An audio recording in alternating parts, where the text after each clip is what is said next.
In this video, we're going to determine the maximum number of real zeros that this polynomial function can have. And then we're going to use what's called the Rational Zeros Theorem to help us find and list all of our potential rational zeros for this polynomial function. Now, in this problem, we're not going to actually find the zeros. We're just going to list what could be potential zeros. So to determine the maximum number of real zeros that a polynomial function has, we have to look at the degree of our polynomial. So for any polynomial function, the maximum number of real zeros is equal to the degree. So the degree of this polynomial is 4, which means that this polynomial function can have at most 4 real zeros. At most 4 real zeros. Now, this is at most. And this is a very key point because although it says it has at most 4 real zeros, we are not guaranteed to have any real zeros. There could be no real zeros at all.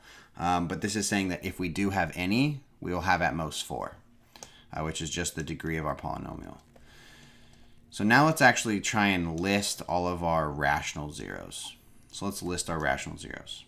So the Rational Zeros Theorem says that if you take all of your factors of your constant and you divide them by all of the factors of your leading coefficient, that will give you all of your potential rational zeros for a polynomial function.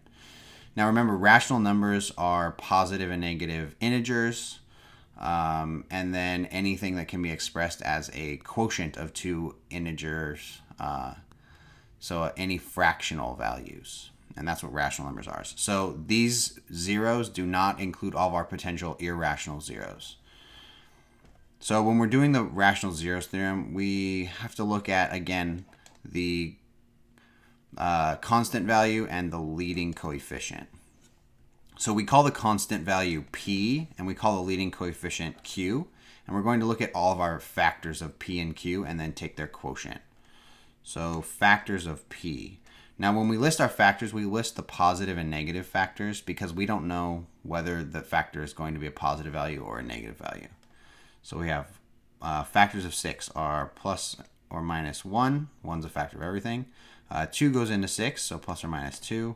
3 goes into 6. 4 doesn't. 5 doesn't. And 6 does. So those are all of our factors of 6. And then factors of Q is going to be plus or minus 1 and plus or minus 2.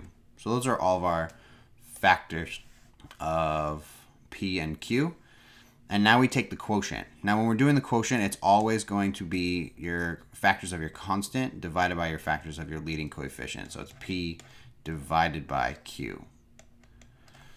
And now you just list them. So you go through these and you list. So you do 1 divided by 2, so plus or minus 1 divided by 2. 1 divided by 1, plus or minus 1 divided by 1. Plus or minus 2 divided by 2. Plus or minus 2 divided by 1. Plus or minus 3 divided by 2. Plus or minus 3 divided by 1. Plus or minus 6 divided by 2.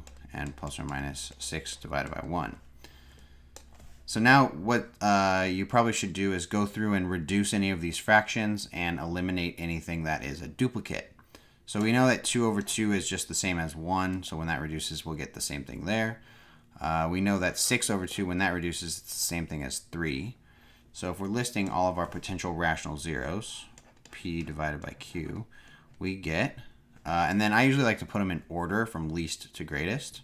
So we'll get plus or minus 1/2. And then we'll have plus or minus 1. 3 halves is less than 2, so plus or minus 3 halves. Plus or minus 2. Plus or minus 3. And plus or minus 6. So these are all of our potential rational zeros for this polynomial function. Now, what does that mean? That means that if we will have any zero that is going to be a rational zero, it has to be one of these 1, 2, 3, 4, 5, 6, one of these 12 numbers, whether it's positive or negative of this factor. If there's going to be a rational zero, it's going to be one of these. There still could be irrational zeros and imaginary zeros, but if they're going to be rational, it's going to be one of these.